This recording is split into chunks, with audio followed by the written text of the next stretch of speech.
Ayoko sana tong gawin, pero ang dami kasi sa inyo nagre-request kung ano ba yung reaksyon ni Ganda nung nalaman niya kung sino ang legal wife.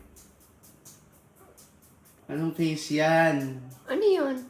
Diba kahapon nga, may kinuwento ako sa yung nangyayari. Eh, yung mga kabagang, yung mga nakanood, nanghingi ng reaction video kung anong reaction mo. Eh, hindi ko naman sinabi sa'yo kung sino. Oo nga.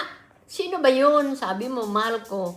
Na kasi- parang anak ko na. Sino ba yun? Nag-iisip nga ako, sino kaya yun? So yun lang, unahan ko na kayo mga kabagang. Si Ganda kasi ay hindi siya nagsusokmed. So kahit yung mga problema ng mga kaibigan ko, mga nangyayari, mga malapit sa akin, hindi ko talaga pinapaalam sa kanya para hindi rin siya naapektuhan. Pero ito, since ang dami-daming nagre-request at medyo harmless naman kapag nalaman niya, sige, sasabihin ko sa Sino ba yan? Nakakabuisit ka. Sino yan? Nag-iisip ako. Sabihin ko na nga, kaya nga binibidyo kita eh. Nag-iisip tuloy ako. Pagka niisip ko, parang naiiyak ako. Dahil ayoko nang niloloko ka. Sino ba yan? Sasabihin ko nga, bumangon ka naman kasi parang, kinukwentuhan kita, nakahiga Ano, ka. kilala ko, kapitbahay natin? O... Hindi nga. Sino ba yan? Ninervyos ako, Si Jelay. Si Jelay? Yes. Si Jelay? Oo. Ang lalaki yun na siya. Oo nga, siya. Ang bait-bait ni Jelay eh. Kung sino kang ka. Hindi ko kilala ang asawa mo, Jelay. Pero pinagpalit ka. Ang bait-bait mo. Mabuti ang kalooban at puso mo. Lalaki ka. Sino yung pinagpalit? Sino ang babae? Kilala din natin? Hindi natin kilala. Hindi natin kilala. Mabuti na lang, hindi ko kilala. Kung sino ka. Bakit? Pag kilala... Ang yan, yung lalaki. Din yung babae. Ano kunyari, kilala natin yung babae din. Ano gagawin mo? Ay, pagsasabihan ko, ay parang, halimbawa, parang ina, magsasabi para sa anak. Mali yung ginawa niya. Sana makita ko si Jelly para mayakap ko. Pinost ko kasi yung video mo kahapon. Pati nag-post ako kanina. Nakita niya na. I love you daw. Naku, Jelay. I love you sa'yo. Alam mo ba, hindi ko man kahapon na anuhan kung sino man yung babaeng anong tawag doon? Nawawala rin ako kung sino man yung babaeng naargabyado. Inano ko kay Lord na tulungan na makabangon o mawala yung mabigat na dinadalang problema dahil mahirap. Pero alam nyo talaga mga kababaihan, sa relasyon ng mag-asawa, yan ang pinakamabigat na mangyayari yung pagtataksilang ka, may ibang nakita. Basta nasira ang relasyon, yan ang pinakamahirap. Mawalan ka ng araw ng kayamanan o ng ano. Pero yun sa pag-ugnayan ng mag-asawa, napakahirap. Mo kung sino ka man lalaki ka. Jelay, naandyan si Lord. Alam niya ang dinadaanan mong kapighatian kasi masakit yan. Nararamdaman ko kahit di nangyari sa akin. Dahil nung magkita tayo, nagyakapan tayo, nababasa ko kaisipan mo, kaanuhan mo, masaya ka. Ay ngayon na dumadanas ka o dumaan ka sa ganyang malaking pagsubok o problema.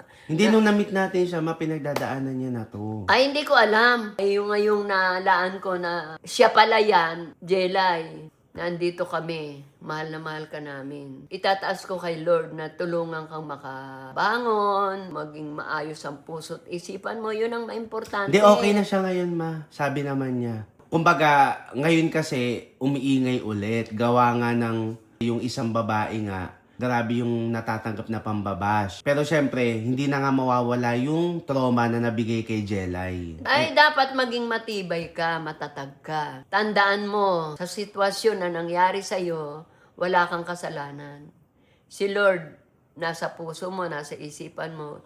Si Lord, gagabayan ka. Dahil ikaw, napakabuti mong babae. Pinatawad mo sila. Kahit hindi sila humingi ng tawad sa'yo, pinatawad mo sila. Saan ka pa? Napakamartir mo. Pero maganda naman yung ginawa mo. Kasi mahirap yung dala-dala sa dibdib yung bigat. Mag-enjoy ka ha. Maraming nagmamahal sa'yo.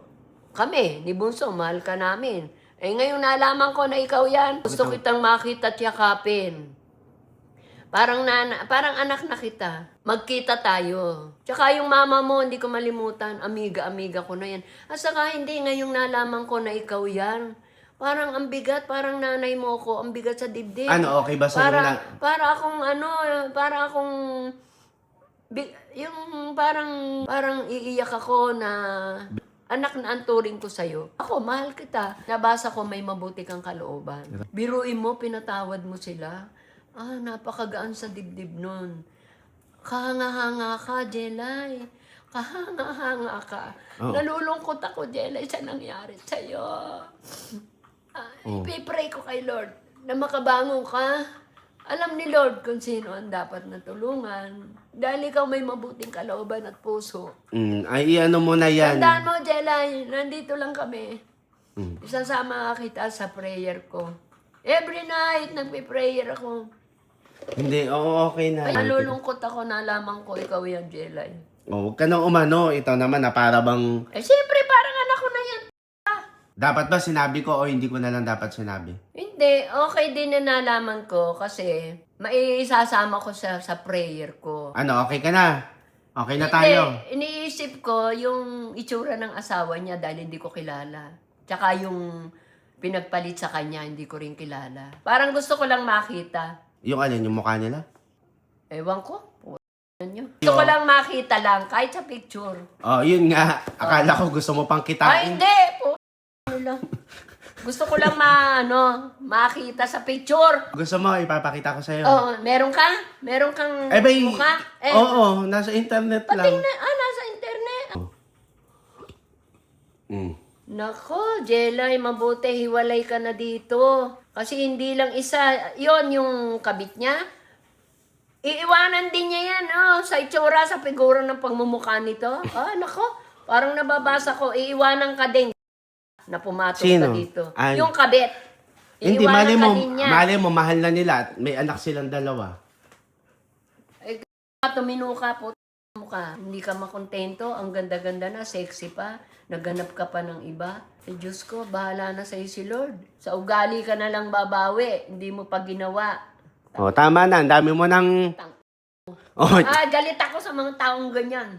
Mga manluloko. Tingnan ko yung babae niya. Ay! Nakikita ko to sa TV! Ewan ko lang, ang daming kamukha. Ay, nako, Diyos ko. Sayang ang ganda mo, anak. Utang pumatong ka sa may asawa. Sayang! Sayang ka! Naku! Wala kang kinabukasan dyan! Ganda-ganda mo. Bakit pumatol ka sa may asawa? Ang tanga mo. Ang layo sana ng mararating mo. Ang ganda mo kasi. Bakit pumatol ka sa may asawa? Wala ka nang magagawa, may anak na. Alam mo, kung ako sa'yo, iwanan mo yung lalaki.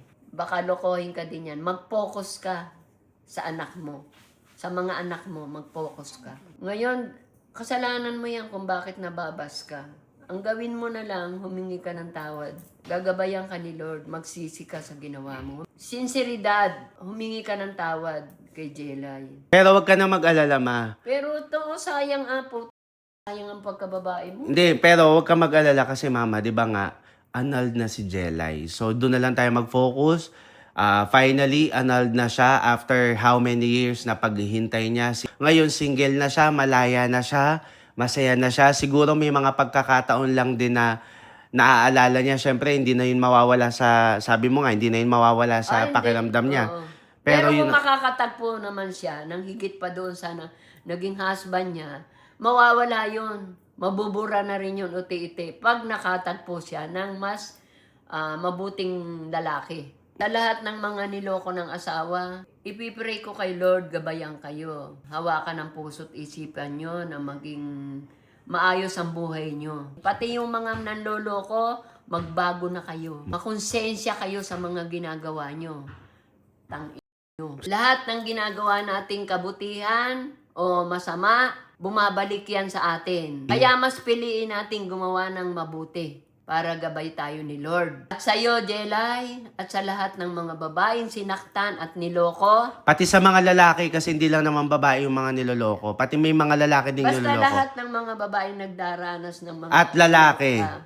At sa mga lalaking manluloko. At sa may lalaki ding niloloko ha, hindi lang babae ang niloloko. At sa lahat ng mga ginawa ng masama, mapababae, mapalalaki, hawakan nyo si Lord at ang puso nyo, kaisipan nyo, magiging maayos ang lahat.